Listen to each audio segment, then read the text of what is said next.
Hello, welcome. My name's James Whitcomb. I'm the candidate coach, and I just want to say thanks. Thanks for stopping by today to participate in this workshop. Now, some of our other workshops, if you've attended them previously, are on specific topics. So we run a resume workshop. We've got a workshop just on how to write cover letters. We've got two workshops on interviews, one being how to prepare for interview, one being how to specifically answer interview questions. But today's workshop's a little bit different. So it's called Job Hunting Tips in a Competitive Market. And what I'm going to do today is give you just a couple of little tips along the way across a number of different things that you can do when you're looking for work that will hopefully help to make a little bit of a difference. Because it's always competitive when you're looking for work. Now, you might have heard in the media recently that because, companies are struggling to find employees because unemployment is actually quite low, that, you're kind of thinking, well, why is it hard for me to find work at the moment? Why am I sort of struggling? Well, let me give you some comfort here, because looking for work and applying for work is always competitive. It is always competitive. You still have to be the best candidate or the best prepared candidate to get the job. So it doesn't matter whether unemployment is 20% or 4%, it is still very competitive. The difference is you're just not as competing with as many people. But it's not like you're not competing with anybody. For some of the roles that we've recruited at Smart Recruitment, where I'm a director, previously we might have got 100 applications or 200 applications. Now we're getting 40 or 50 instead. So those numbers are lower, but hey, you still have to compete with 40 or 50 people. You've got a 1 in 40 chance of getting the job. So you need to do everything you can. You need to do every little thing you can to increase your chances and increase your advantages of getting the job. So let's get stuck into it. I'm going to share my screen with you. If I do look today like I'm glancing over to the right, that's because that's where my presentation screen is. So as I said, job hunting tips in a competitive market. Let's find out what we need to do to really stand out in a competitive marketplace. Before we get stuck into it though, just a couple of housekeeping things. If I do drop out for any reason today, please stay on the line and wait for me to rejoin. It doesn't happen very often, but it might. Ask lots of questions, particularly if you're on one of our partner sites. We've got the chat function there, or if you're watching via our YouTube, Facebook, LinkedIn, or Twitter stream, you can ask questions and we'll respond to them in live time.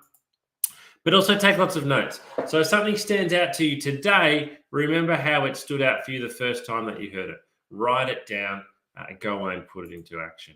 And as always, you can watch a copy of today's workshop. We're coming to you live. The workshop will be on our YouTube channel as soon as it's finished, and you can watch it again, or you can share it with family and friends who might be looking for work as well. A little bit about me, your presenter, James Whitcomb. So who am I? Well, as I mentioned before, I'm also a director at Smart Recruitment. So we're an award-winning recruitment agency, and I've been working in recruitment since 2005. Over that time, I've conducted over 3,000 interviews and over 600 group assessments, placing well over 1,000 people into work. So that's my background. That's why I'm coaching you and running this session today. And launched the Candidate Coach, the platform that we're meeting on today, in December 2019. Alrighty. 10 job hunting tips in a competitive market. I've actually thrown in an 11th one this morning. So it's actually going to be one more than you can see on the screen there. But we're going to go through 10 tips. So it's not a long workshop today. It's certainly not going to take us an hour to get through these. Some of them are quite quick. But hopefully amongst these 10 or 11 tips, there's one or two you haven't been doing. And if you can then go and do them, it's going to increase your chances of getting the job. All right. Tip number 1, find a connection and use your network. So let me ask you something. Think about the last couple of jobs that you've been applying for. Do you know anyone that works at the company where you are applying to? Now, what happens to me a lot in the recruitment process is I hear from friends after they've been looking for work for some time, and they tell me about a company that they applied to 6 weeks ago and they missed out. And I say, oh, I know some people in that company. Why didn't you tell me? I could have put in a good word for you. So my question to you is, do you know anybody at the company that you're applying to? Have you got any connections there? Have you got any family members or friends there? Maybe it's a second degree connection. Because if you know somebody at the company that you're applying to, you should use that to your advantage by getting in touch. Recruiters actually like receiving a resume through an unusual source. It's a bit more interesting. Yes, we can get lots of resumes through Seek, but if your resume comes through a colleague of the person recruiting, it's going to come, I guess, with some extra value added to it. So, tip number one, do you know anyone that works where you are applying? If not, reach out and connect to them.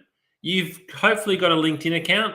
Our last workshop was actually on LinkedIn, and we talked about the importance of having a great LinkedIn profile, and we showed you how you can create a great LinkedIn profile. So if your LinkedIn profile is not great, go and get it ready, but then reach out. If you can connect with that person, do so, but do so in a way that makes you stand out. All right, tip number two, use people's names in your cover letter. This one is really important. So now a lot of the time you're probably thinking, oh, James, there's no name. When I apply for a job, there's not a name on the advertisement. Well, if there's not a name on the advertisement, you can't put the name on there. So you can put dear sir or dear madam or to whom it may concern. However, you also could pick up the phone and call that company and say, hey, I'm about to apply for the accounts receivable position. Would you mind just telling me who I should address my cover letter to? Now, if that person who's reading the applications gets 50 resumes and 50 cover letters, and just one of them includes their name because you've called reception and asked, guess what? That means something. The person reading those 50 cover letters thinks, hey, there's one person here that's got my name. How did they get my name? And they're actually probably going to notice your application a bit more closely. Maybe they'll even just call you to find out how you found out their name. But it will show them that you're putting in some effort. So use people's names. If they are on the advertisement, fantastic. You've got it easy. You've just got to put Dear James into the cover letter. But if you include the person's name in the cover letter and also throughout the interview process, people are more likely to remember what you said. Now, we actually love it. Human psychology is we like it when our name is used in a positive sense. In a positive sense, when it's a parent telling off a child using their names, come here, Benjamin, it's maybe not a positive connotation. But if someone writes a letter to me or a cover letter that says, Dear James, I'm much more impressed than if it says, Dear Sir or Madam. All right.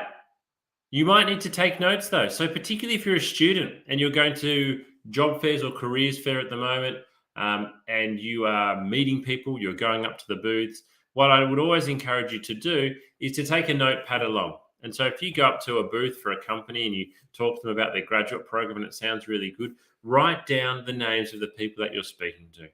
You can then include those names in the cover letter when it comes time to applying for that organization, and it will make you stand out.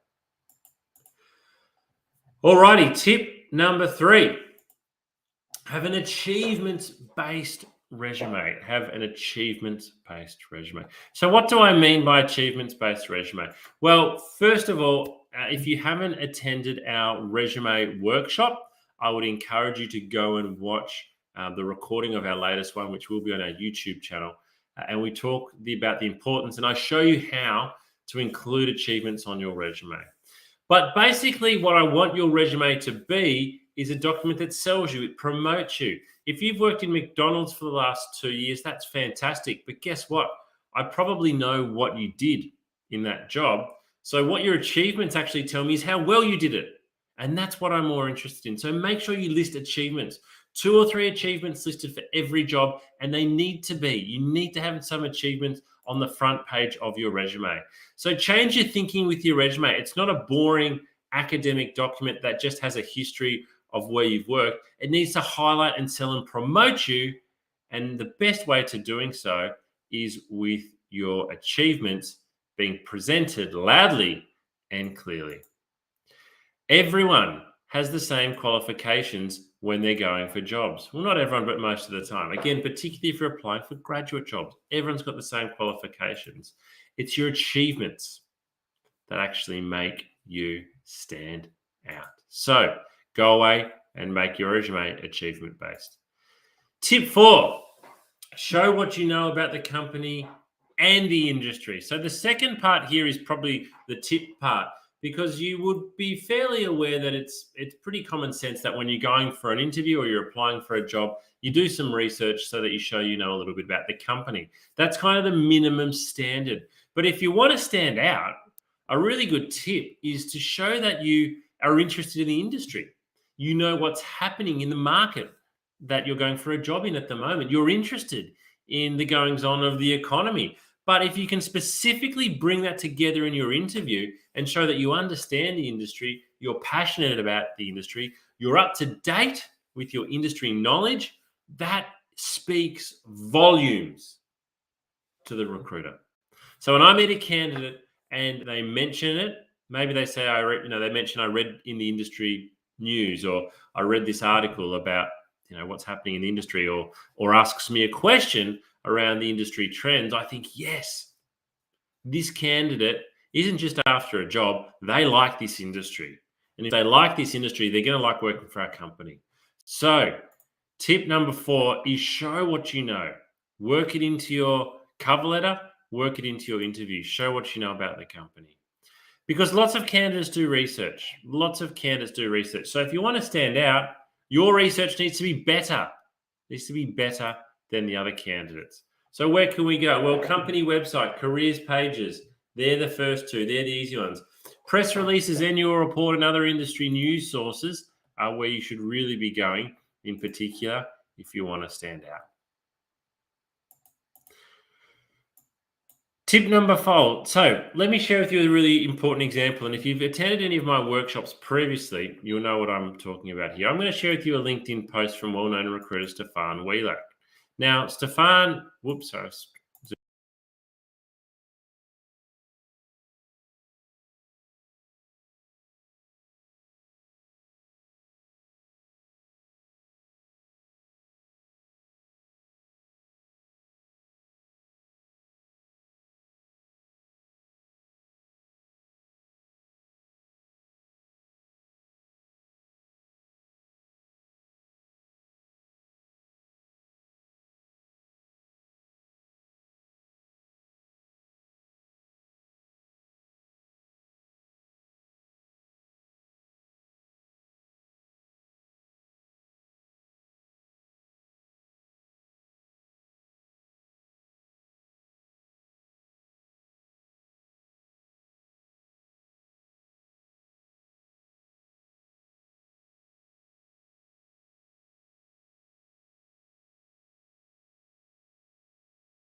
I just want to highlight that bottom sentence again. I'm going to read it out again. So I understand doing research takes effort and you don't even know if it'll pay off. However, that's exactly what other candidates do to get the job. And they're the ones you are competing with right from the beginning of your application. So if you don't want to do the research, that's fine. But you are competing against candidates who do a lot of research. Okay, tip number 5. What tests will you be taking? What tests will you be taking? What assessments are you going to be asked to complete? What do previous candidates have to say? Now, you can find out a lot of this information online. If you go to a website like Glassdoor or a couple of other platforms, particularly for large corporate companies, banks, and the like, candidates actually review the recruitment process. They will talk about the types of assessments they did. They will talk about the type of tests and assessments that they were asked to take. You can also ask these questions. If you're being invited in for an interview, what's the interview going to be like? What am I going to be asked? What tests am I going to take? When you know what test you're going to take, you can go away and you can research it. You can go and Google that test and get a little bit of information around how to best perform. But again, if you don't research the recruitment process, you won't know. On the flip side, how valuable would it be to know exactly what assessments you're going to be doing and what type of tests you are going to be taking? Because you can then go away and practice. So research into the recruitment process because it will really help you best prepare to perform well. Tip 6. This is a big one. It's a very obvious one, but it's potentially the most important one that I'll give today, which is practicing your interview technique is the only way it will get better. Now, you already know this, right? You already know that practicing your interview technique is going to help it get better. But I would say that it is the one area where job seekers don't put in anywhere near enough practice. Let's think about your resume, for example. You spend hours, tens of hours, sometimes hundreds of hours on your resume. Your resume may have evolved from job to job, and you continue to tinker with and edit, and you read a lot, and you use templates, and you go to workshops. You spend hundreds and hundreds of hours on your resume and your cover letter. You eventually get a job interview, and you don't practice the questions. To me, it doesn't make sense. I think a lot of candidates don't practice questions, though, because of two things. First of all, they don't know what questions they're going to be asked. And secondly, they find it a bit embarrassing to practice. So two things here. You can ask, if you are invited in for interview, say, thanks for inviting me in. Do you mind me asking, what type of questions am I going to be asked? Now, I don't know what the answer will be here, but write it down and then go away and prepare. So if they say, we're going to ask you behavioral-based interview questions, go away and Google behavioral-based interview questions and then practice them. One great way to practice is to do what I'm doing now, talk to a camera. So set your iPhone up, get a tripod, and answer the question in front of the camera. Pretend the lens of the camera is the eye of another person. And then watch your answer back. Did you look at the camera lens the whole time? Or were you looking down at your hands? Was your body language nice and open, or were you a bit sort of closed and looking down? You must practice your interview technique. You must. You can't expect to perform well at interview unless you have practiced your technique. The best way to practice is to get somebody else, friend, family member, parent, I don't care who it is, to play the role of recruiter. Just give them 5 questions and ask them, can you ask me these questions, and practice answering. If you don't practice, you're hoping to perform well at interview. You're not preparing to. So on that note, and this is again one of the big reasons why a lot of people don't practice interview questions, is they just find the whole experience nerve-wracking. And they find it so nerve-wracking that they think, I'm not even going to prepare. I'm not even going to practice.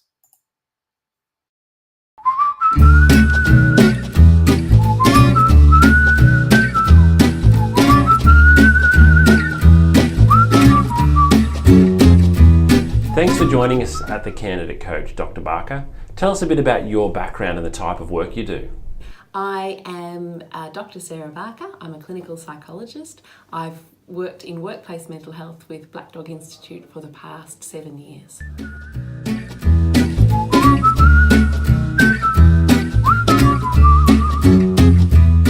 Dr. Barker, why is it common to feel nerves when going for a job interview?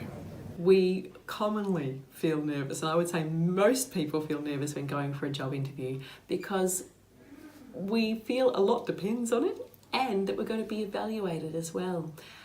So nerves are a very, very common response. It's really important to remember that the person who's doing the recruiting also feels nervous as well because they want to get the right person, and they're also aware that they're expecting people to come in feeling nervous as well. They know that that's a common human experience.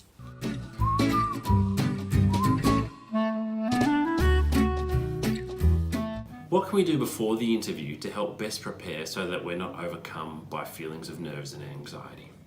To best prepare ourselves to avoid some of those feelings of anxiety and nerves before an interview, firstly is to accept, I think, that they're going to be there. And actually, a few nerves are actually helpful. They help us give our best performance, give our best answers, think the best on the spot. So accepting that there's going to be a level of nerves is okay. But I think also probably an hour beforehand or the morning before the interview, really practicing some breathing strategies, whichever is your favourite breathing strategy, to calm those nerves down, calm the system down, calm the breath down, and allow your body to relax as much as it can into the interview. I also think preparing answers and having a practice in front of the mirror of some likely answers that are going to be, or likely responses to questions that are going to be asked, can be very, very reassuring, because often the questions we predict are there. And even on the internet, there are usually lots of questions for any job that are typical questions that you can then prepare a brief response reflecting on your experience beforehand. So it's not such a test in the moment then, because you've got some preparation behind you. The other thing I think too is reminding yourself, I've got this far and this is a good thing. And, they're interested in getting to know me. I'm also interested in getting to know them, and concentrate on the relationship too and enjoy the relationship as much as you can. They're usually going to try and put you at ease so that they can see how you respond as well.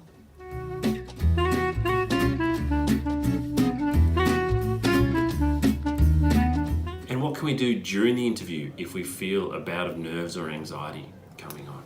It's very common for us to suddenly feel overwhelmed in the moment in an interview. If that happens, take some deep breaths. It's okay to buy some time. It's okay. And also, when we take deep breaths in an interview, it's only usually us that notice, okay? So taking some deep breaths can really be helpful. And even saying to the interviewer, could I just take a moment here just to pause and gather my thoughts? And then just breathe, okay? And then when you're ready, come back and say, I'm ready to continue on. And that's a fine way to manage nerves during an interview.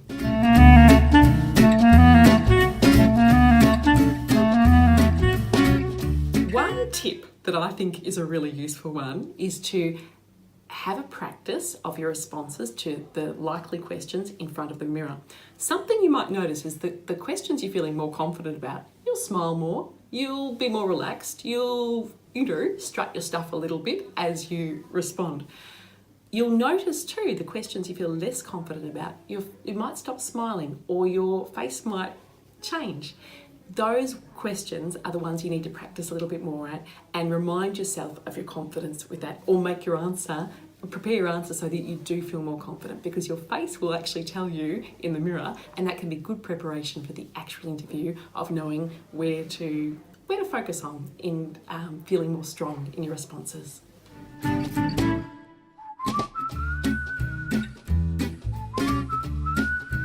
In summary, nerves and anxiety for interviews can be partially managed and avoided by preparing beforehand, using our breathing exercises and techniques to reduce stress so we're going in feeling calmer, and also during the interview by practicing those same skills. Often when we're nervous, we stop breathing or we breathe very shallowly. So if we start noticing ourselves doing that, really being conscious of our breath and paying attention to it and allowing that to carry us through.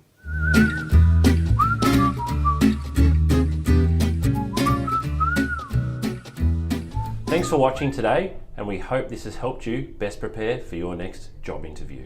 Good luck.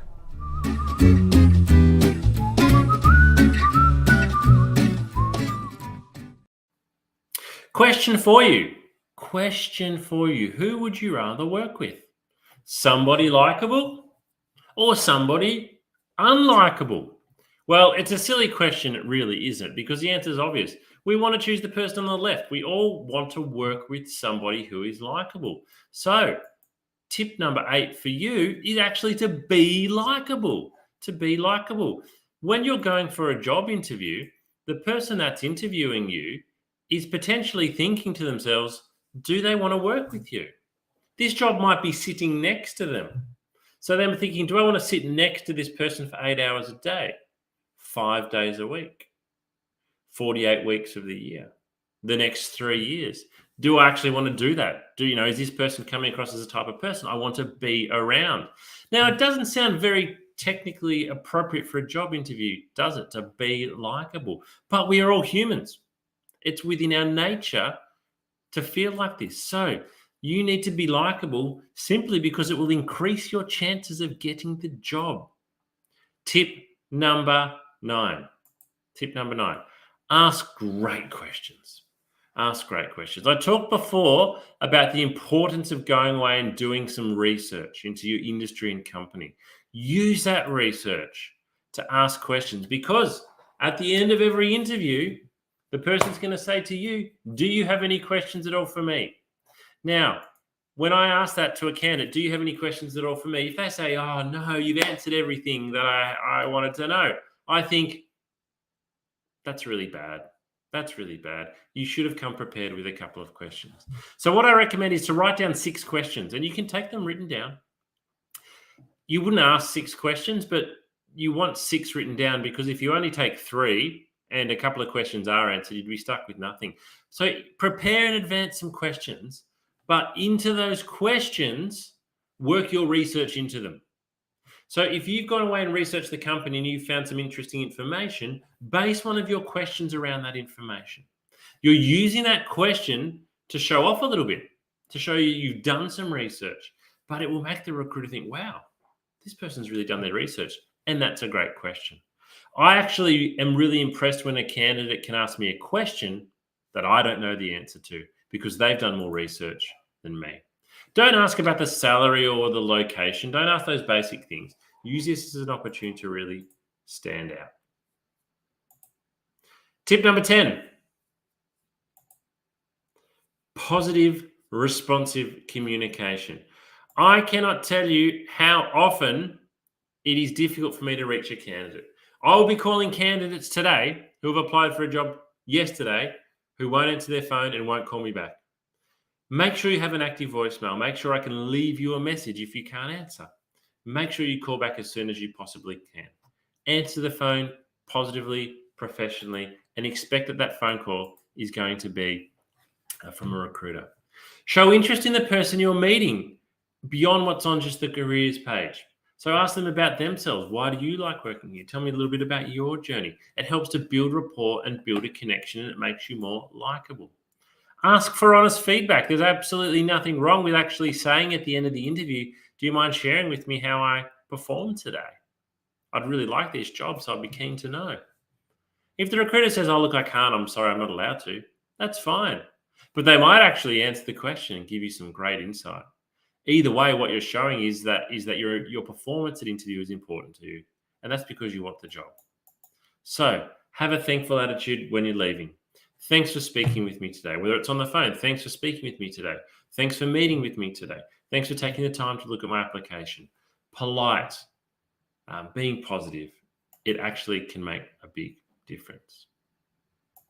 All right, in tip number 11, know how to perform well on video interview. So this one is super important at the moment. Super important because the majority of interviews are being done via video.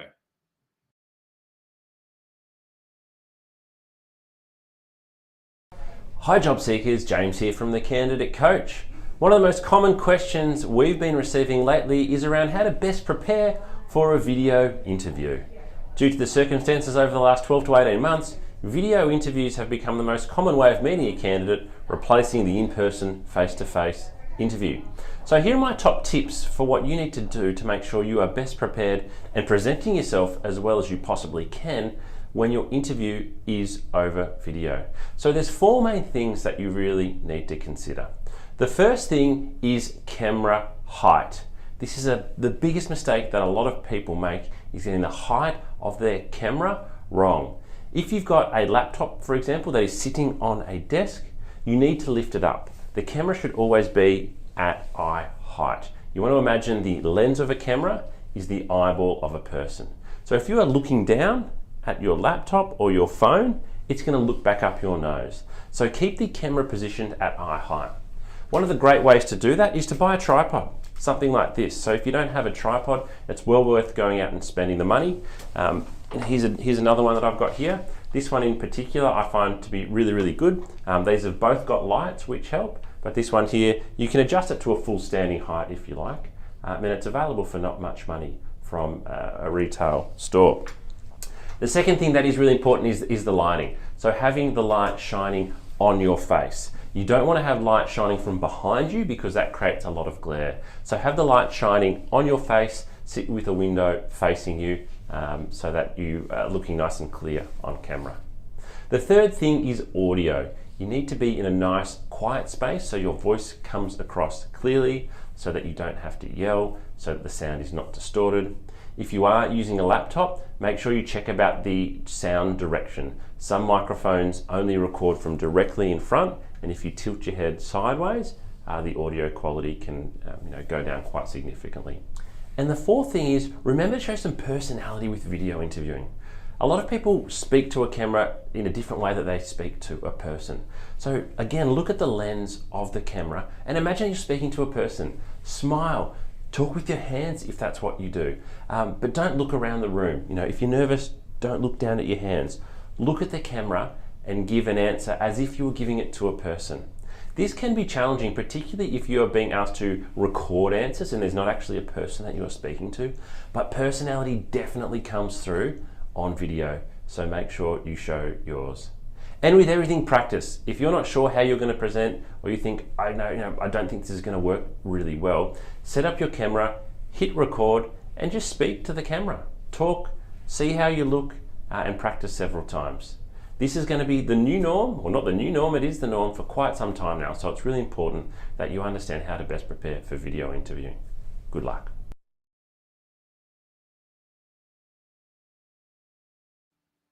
Alrighty, it's now time for the bonus tip. The bonus tip from today and for all time with looking for work and the struggles that it brings is that missing out isn't the end of the world.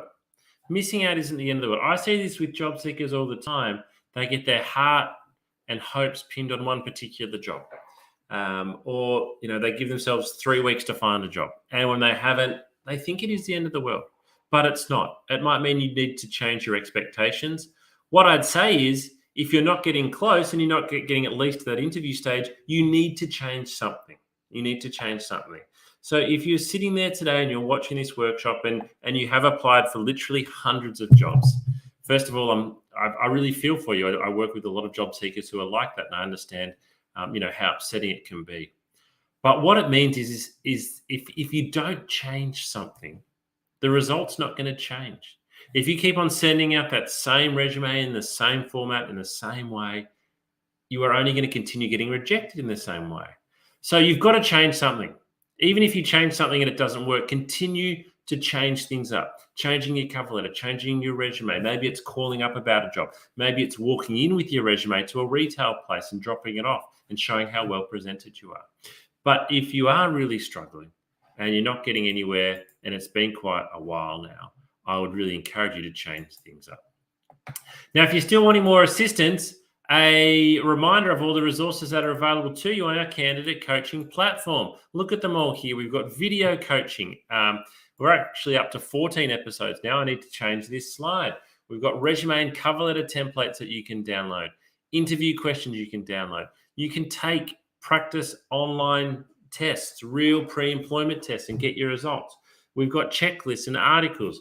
We've got advice for executive job seekers. We've got mental health support, and we advertise all of our upcoming workshops, and all of this is for free.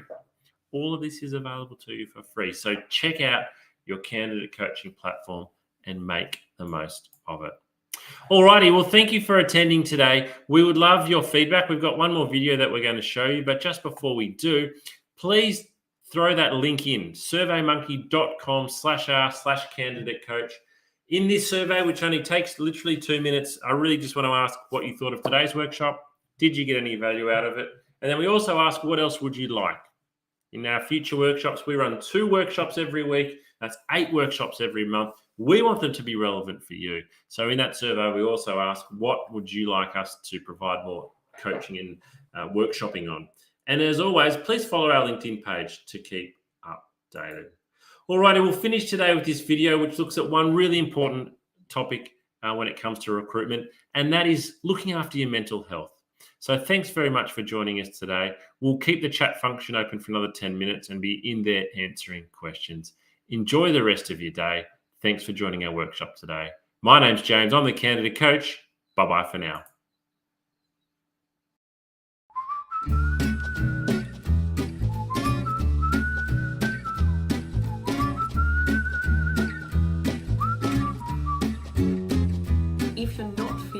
terrific at the moment and you feel like your mental well-being has taken a little bit of a dip, please remember this is not going to last forever. There's lots you can do to manage your mental health and get back on top of it.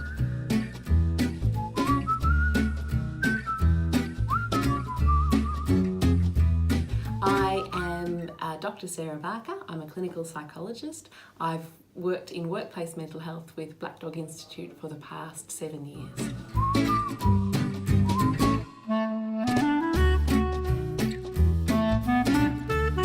I work with a lot of adults and young people, mainly with anxiety, depression, trauma as well, a range of issues, and many who are looking for work and undergoing that process of trying to find employment.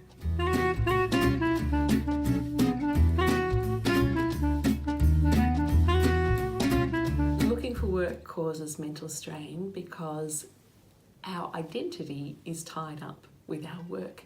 Work gives us meaning, it gives us purpose, it gives us company and connection. So it's stressful for lots of reasons looking for work, and it can take a toll on our mental health.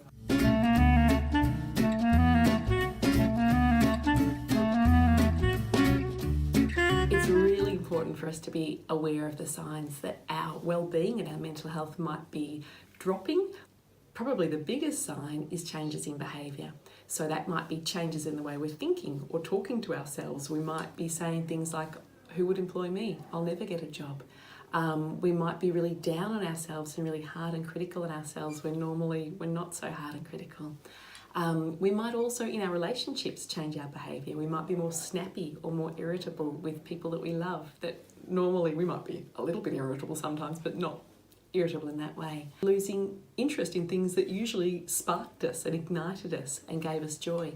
So perhaps usually we like walking the dog and suddenly we start thinking, I can't be bothered walking the dog today. That sort of thing, those changes in behaviour are really significant because they tell us that something's different, and if we're noticing, I suppose, more than one of those and it's affecting the way we feel, and this is over a period of say 2 weeks or longer, then it's a really good idea to have a chat to a GP that you trust, and find out what might be going on, have a discussion and see if there's any physical reasons for that, or if perhaps your mental health and well-being might be able to do with a little bit of extra support, and then the GP can refer you on to see a psychologist, a counsellor, whoever is most appropriate for you.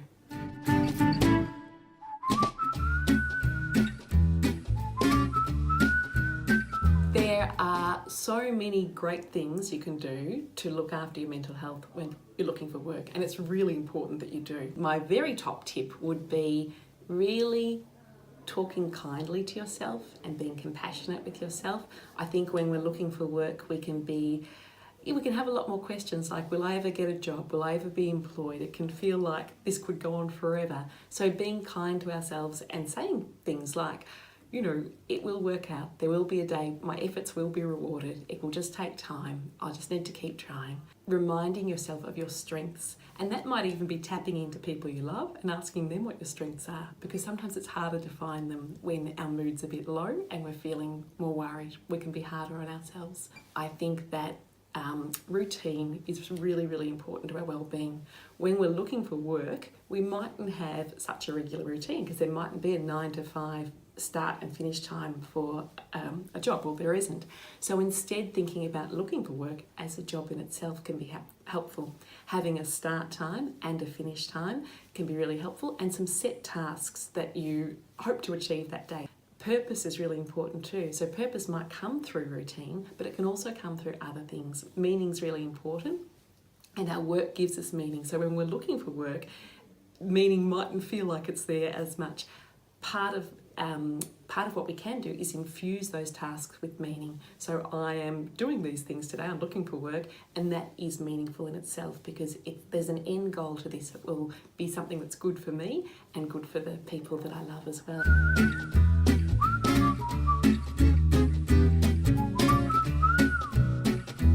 Some excellent resources for looking after well-being when looking for work are the Headgear app. The Headgear app is free, it's evidence-based, it's developed by Black Dog Institute, and it is fun to use. It uses mindfulness, so a technique to really help us relax and reduce physiological arousal, which can often occur when we're feeling anxious. It's got a 30-day challenge, which is just short, bite-sized little challenges to extend your well-being and grow your well-being, and that can be really extra important when we're looking for work. There are also some really terrific resources available through the Black Dog Institute. One of them is a beautiful self-care plan that encourages you to think about your top coping tips, the things that personally work best for you, that are positive coping strategies.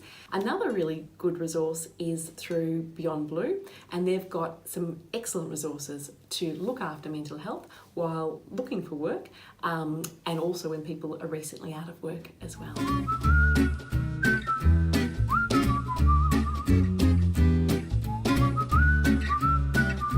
Probably time to seek professional assistance when you notice your mood is lower and you're feeling more down than usual, when you're worrying more and perhaps worrying excessively about things that you wouldn't normally worry about, and perhaps in your relationships too, when you're more tense with people and perhaps more snappy or irritable. All of these are signs that perhaps our mood is not in the greatest space, and our well-being is not in the greatest space, and that it can be a great idea then to chat to your GP, who can then refer you to an appropriate person to help you strengthen your well-being.